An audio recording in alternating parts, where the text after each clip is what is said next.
All right, so I have a very simple lesson for you today. I just want to get one thing in your head. I know I've said it before. I don't think I've said it at a school mass yet. The thing I want to teach you today is that the Bible isn't really a book. It's not really a book. It's more of a library. It's a collection of books written by different people at different times, but with the same purpose, with the same theme, for the same reasons. All right? The Bible is a series of books that is meant to reveal the Word of God to us, to reveal our sacred traditions, and to help us along our journey of salvation. That is what ties the Bible together. Everything in the Bible somehow has something to do with the redemption of God's people, which includes us. And if that idea doesn't make any sense to you, like, a collection of books for the same reason, who does that? I assure you that many books, many books, have been written with that style. And I would like to compare the Bible to one book that was definitely written like that.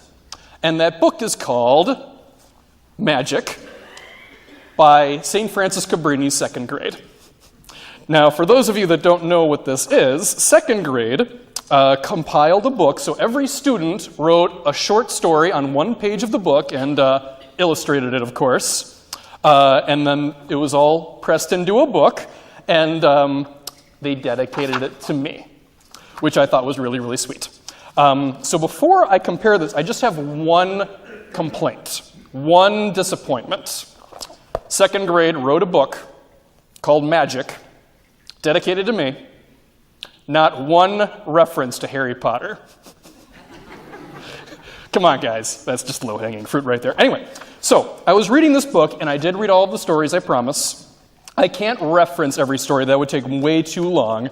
But I want to show you just how much this book reminded me of the Bible, in the sense that it was all written for the same purpose, but with different variants per page. So one right here, page 2, The Magical Bunny by Amalia. This, it was about a bunny that granted wishes but then ran out of wishes.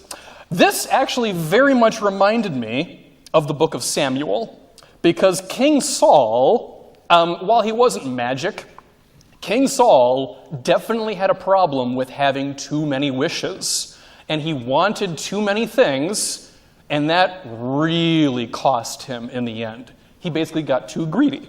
And so I read that, I'm like, wow, this sounds a lot like King Saul. So I kept on reading, and then here we go, page 4. Blake wrote a story called Scary Clowns. And I'm worried because it clearly means that he knows that clowns freak me out. And this reminded me of the book of Revelation, because the story was a little hard to follow, and it had very scary bad guys. Again, come on, clowns. Anyway, so it was a little bit like Revelation. It was a lot shorter than Revelation, though. That was good. Page 10. Ella wrote The Magician's Trouble. And I'll read you the dialogue here. It was about a magician that had stage fright. And then he said, he heard someone say, "Don't give up." "Huh? It's me." "You who?" "Me." "Who?" screamed Benny. "I'm the manager." "Oh, now go out and perform." This reminded me of Paul's letter to the Galatians. Because Paul in the Galatians basically makes the exact same message. He says, guys, don't give up. Well, who are you? Well, I'm Paul. I'm the founder of your church. So you can do it. Keep it going. So The Magician's Trouble is a lot like Paul's letter to the Galatians. My favorite story was by Elsa, the magical duck. It was about a duck. For some reason, it was a bad guy because he sold cookies. Didn't quite follow that part of the story, honestly. But this reminded me of the book of Judges. Because Judges is a period of ancient Israel history where there are periods of ease and relaxation, and then problems come out of nowhere. and then they deal with that one problem, and then they relax for a few decades, and then another problem. And that's kind of what the story was about, sort of maybe. Gavin wrote The Monkey and the Magician, and it was about forgiveness. So I said, it's kind of like Paul of the Romans. That's cheating a little bit on my part. Everything is like Paul of the Romans. He writes about everything in that letter. But it's about forgiveness. And that reminded me very easily of Paul's message there. John wrote The Magic Mirror, and this reminded me of the book of Ruth. Because the book of Ruth, like the Magic Mirror, is about everything being okay and everybody getting along. It's actually a really sweet story. Both the Magic Mirror and Ruth, they're both sweet stories. Madeline wrote The Helicopter. It took place in Dreamtopia. And this reminded me of Exodus, because both stories were about someone who wanted to leave a place, either Egypt or Dreamtopia, and the host didn't want them to leave. Hang on, give me a second here. I'm trying to figure out who the... So Anna is the queen or princess of Dreamtopia and didn't want the main person to leave. And in Exodus, the Pharaoh does not want the Hebrews to leave. And both stories have a great deal of similarity in that way. I got two more examples. Olivia wrote The Secret Vacation, which reminded me of St. Paul to the Thessalonians, because both stories are about a big day that will come. Paul's community in Thessia were saying, we're really worried, what if this day doesn't come soon enough? And Paul goes, guys, relax. Jesus will come. Just be patient. And at the Secret Vacation, Olivia was so happy. I'm going to Disney World, she said. Olivia, calm down, her dad said.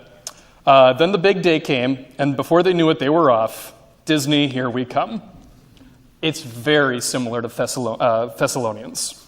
One last story, and then we'll move on with Mass. Wyatt wrote The Treasure Hunt, which reminded me of Leviticus, Numbers, and Deuteronomy, because the treasure hunt was about a long walk, and the distance was not clear to the walkers. And that's what happens to the Israelites before they get to the Promised Land, after they left Egypt. They didn't know how long they were going to walk. And they had to trust in their leader and God, Moses and, God. And in the treasure hunt, okay, Taylor, said Taylor. Sorry, I got to get my sticky note out here. Soon they were at Cobbler Woods. Now the treasure map says to take 500 baby steps. Where in the world are we going to get a baby? Said Taylor. Well, we don't have a baby, but we have baby shoes. Great idea. And then they started digging, and then they found the treasure. So again, like Leviticus, Deuteronomy, and Numbers, maybe they didn't have exactly what they thought they needed, but they had enough, and they got there in the end. So that is my review of Magic by second grade. And again, it's all for the idea, I want you guys to remember that the Bible is a collection of stories for the same theme, the same purpose, but written by different people at different times in different styles. I could have just told you that. I'm hoping you remember this way. So second grade, I am going to keep this book on my bookshelf for quite some time, but I want you to know that it's not just the book on my bookshelf.